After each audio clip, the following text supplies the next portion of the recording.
I hate the name George. And so he became Bernard Shaw.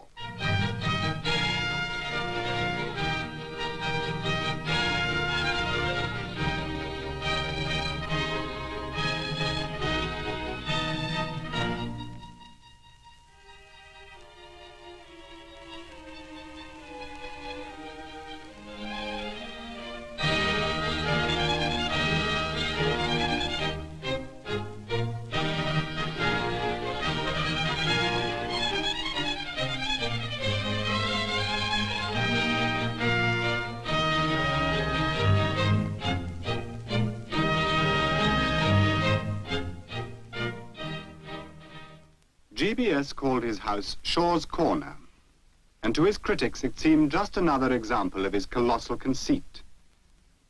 It is an ugly house, an oddly conventional setting for an unconventional genius.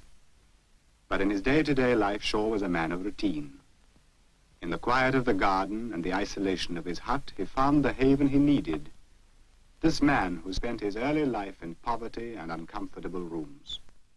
He himself remarked, "You know what a French journalist said when he saw my home. I thought I was to meet England's most advanced thinker. And what do I find? A bourgeois interior and Madame who has all the appearance of being your wife." Here are his desk and his typewriter. The story goes that it was quite beyond him to change the ribbon. He used to take the machine to London to get his secretary, Miss Patch, to do it for him. Here is the Oscar he won for the film of Pygmalion, his Nobel Prize, the Bible without which he never traveled, his manuscript notes for St. Joan. Among these books are many that he wrote himself. His literary output, plays, novels, criticism, pamphlets, was prodigious. What are we to make of these frozen, onerous rooms? What can these objects, amassed for our inspection, tell us of the man and his mind? Shall we start, as Shaw might have started a play, with our hero's face, figure, and dress? Of this beautiful bronze, he said, with unaccustomed modesty, that he would go down to posterity as a model whom Rodin considered worthy of a bust.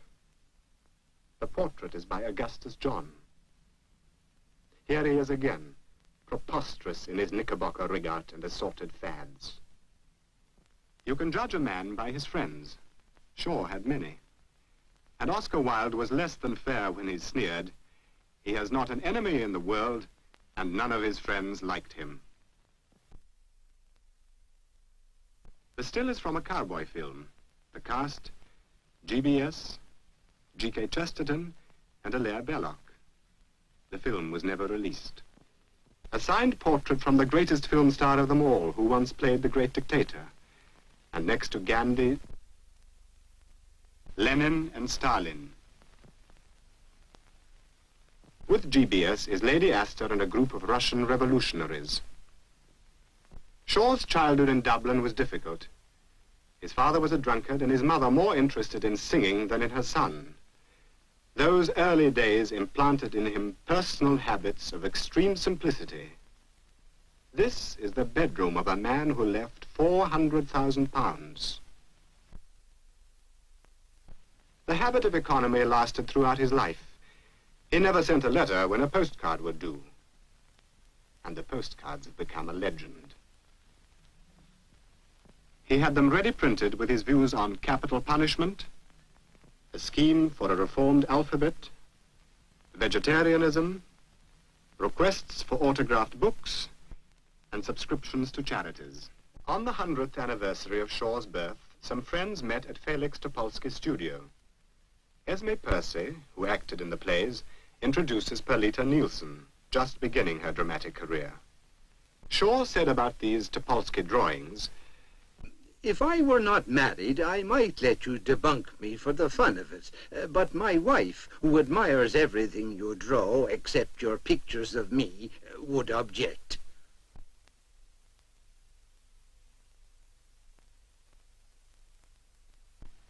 Topolsky continued to draw him, and illustrated his books. He describes how he made the illustrations for an edition of Pygmalion. He and I plunged into the delightful game which we played before, when I did the drawings for Geneva and in good King Charles's golden days. I would draw a collection of not quite right drawings to provoke his criticisms and send them to him. And then he would slash at them with colored pencils and watercolors, redraw them, pasting over pieces of paper and changing the characters even, and would write devastating comments on the margins, yet politely saying in a note accompanying the parcel, "Forgive my barbarous amateur mutilations of your masterly drawings. They are removable." when I tried, in my initial sketches of the characters, to model them on Mrs. Campbell. He wrote on the margins, "No, no, no. Mrs. Campbell, except in her gutter dress, was wildly unlike Eliza." and Beerbohm Tree. No, Tree was not like a human being, much less like Higgins. GBS was slow in establishing himself as a dramatist, the reason being that his plays were controversial and highly original in style. And it was not until the early 1900s, when he was already 50, that he stormed London with the historic season at the Court Theatre. His producer was the brilliant Harley Granville Barker. Here is a scene from an early production of Fanny's first play. Shaw himself may be seen in these photographs taken at rehearsals of Mrs. Warren's Profession and Androcles and the Lion. The critics of the time were often anything but complimentary. Of the first production of Great Catherine, it was said that GBS had been writing down to the average Englishman's sense of humor, that it marked a falling off in his creative powers, and that the fine satirist had become a vulgar buffoon. Such criticisms dissolved in the torrent of his success, and a series of gifted actors and actresses appeared in the plays. Gwen Franken Davies, as she appeared in Back to Methuselah, Ellen Terry, Mrs. Patrick Campbell. Outside London, a Shaw festival was started by Sir Barry Jackson. Heartbreak House, for instance. The play on which he agreed with me was probably the best of the bunch. I think probably the most enduring, the most impressive, was his St. Joan. The part at St. Joan was first played in London by Dame Sybil Thorndike, seen here with Pelita Nielsen. The first time I met Shaw, years ago, was when I was sent to read the part of Candida, to see if I do for an understudy. Well, I read the part through, with great gusto, thinking I was frightfully good. And when I'd finished, Shaw burst out laughing and said, "Splendid, my dear young lady. You go home and have several children, do all the housekeeping, and you'll be quite a good Candida, but you'll do for the understudy." You know, I agree that the play of St. Joan is his most impressive, and I think the scene that I love the most was the scene in the cathedral at Rheims, where the Archbishop tells her that if she continues in her mission, she will no longer have the support of the church or the army, but she will be left alone. St. Joan was later played by Wendy Hiller, and Shaw produced it himself, infuriating her by describing how good Sybil Thorndike had been in the part. Wendy Hiller, looking through old photographs, recalls how her first letter from GBS said what a bad actress she was. But he made amends. He insisted that she took the lead in the film of Pygmalion. Here she is as Eliza Doolittle in the tea party scene where she utters the famous line, "Not bloody likely," which so shocked earlier audiences. Professor Higgins was played by Leslie Howard, and the picture was one of the great successes of the British film industry and its distinguished director, Anthony Asquith. When Gabriel Pascal, Leslie Howard, and I were preparing the script, we all agreed that there must be a scene where one sees Eliza going to the ball. We felt the audience would feel cheated if they weren't allowed to see her moment of triumph. Well, I was delegated with the task of trying to sell the idea to Mr. Shaw. However, I screwed my courage up and told him what we wanted, and his first reaction was to say, "Oh, no, out of the question, impossible." And so I said, "Well, Mr. Shaw, I wonder, would you just let me read you a very rough sketch of what we thought might happen in that scene?" And very reluctantly, he agreed to do that. And so I remember in the scene as I described it, I said that Eliza comes up the stairs with the frozen calm of a sleepwalker. And for some reason, those two words, frozen calm, tickled his fancy. And I remember him repeating, frozen calm, frozen calm. Yes, yes.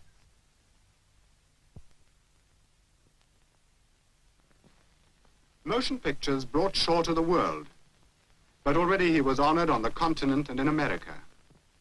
His plays were being performed as far afield as China and Russia, where he was a welcome visitor. An ardent socialist, his humanity overran politics. Listen to a contemporary, Kingsley Martin, editor of the New Statesman. Bernard Shaw was a very serious man who deceived the public by playing the fool. He did it partly deliberately. He once said, of course, that he had a clown inside him that always tripped him up at critical moments, his greatest moments. But the fact was that he had to call attention to himself and what he had to say, which he thought very important, and he had to call attention by either making people angry or making them laugh. And they simply wouldn't listen to him for a great many years, so the habit of laughter and provocation grew on him. The last time I saw him, I called on him at his home, as I used to do in his later days, and we came out, and then as we went away, he started singing. And he had always had, music had always been one of the most important things in his life. He began to sing aria from Verdi.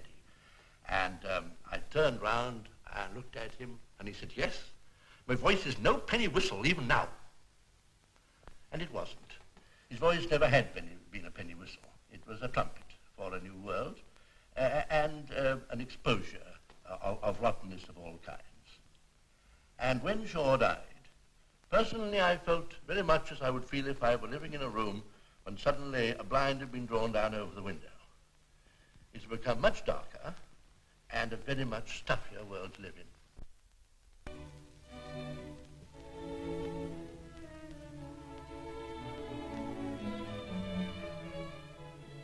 Wherever he went, Shaw was besieged by reporters. It's no good in this country putting questions of national importance to me. I've been here before. I told you what to do and you haven't done it. And you're up to your neck in trouble in consequence. I told you in New York, I put it to you very carefully and exactly. I told you that what you had in do in this country was to abolish your constitution, which was preventing you from doing anything. And now you see what's happened since. That way about our Constitution, how do you feel about Mr. Roosevelt? Well, Mr. Roosevelt, you see what the situation is. You have a good president and you have a bad constitution. And the bad constitution gets the better of the good president all the time. The end of it will be that you might as well have an English prime minister. People ask me, do the English people want a national theatre? Well, of course they don't. They never want anything. They've got a British museum, but they never wanted it. They've got a national gallery, but they never wanted it. They've got Westminster Abbey, but they never wanted it. But now that they've got it, now that it stands there as a mysterious phenomenon that came to them in some sort of fashion, they quite approve of it. And they feel that the place would be incomplete without it. The politicians have not yet found out the microphone. They still imagine that they are addressing political meetings. And they don't understand that the microphone is the most wonderful telltale in the world. If you speak insincerely to a political, say an election audience, the more insincere you are, the more hopelessly you're away from all the facts of life, the more they'll cheer you and the more they're delighted. But if you try that on the microphone has a certain magic. It gives you away instantly. You hear the political ranter. You hear that his platitudes mean nothing and that he doesn't really believe them. And there's something more important. If you nerve yourself to face the microphone by taking, say, half a glass of whiskey, the effect produced is that you're shockingly drunk. Here now is Colin Wilson, who has written so brilliantly on the intellectual rebels of our time. It's been very odd for me to listen to these opinions on Shaw by his contemporaries and friends, mainly because, for me, Shaw is very definitely a member of a past generation, and a man who has now been assigned his place in literary history. I never met Shaw. I never even saw Shaw on the films or heard his voice on the radio. So, for me, Shaw is purely someone of the past. I think I and my generation can see Shaw in something of his historical perspective. I feel, quite frankly, that Shaw is one of the most immense figures in world literary history. I believe that another 50 years will see Shaw established as one of the very greatest writers that the world has ever produced. I believe that he is the very greatest writer that England has ever produced, Shakespeare not accepted. If you'd known all I have had to put up with in my life, you'd say heaven defend me for living that man's life. However, I don't complain. It doesn't matter if one dies poor, which I'm not going to do, by the way, as long as your life is happy. And the way to have a happy life is to be too busy doing what you like all the time, having no time left to you to consider whether you're happy or not. And, oh, look here, I'm getting talking. I must stop. Well, it's very pleasant to have seen you all here, and to think that you're my audience and all that, because I'm a born actor myself. I like an audience. I'm like a child in that respect. Well, goodbye, goodbye, goodbye, goodbye all of you.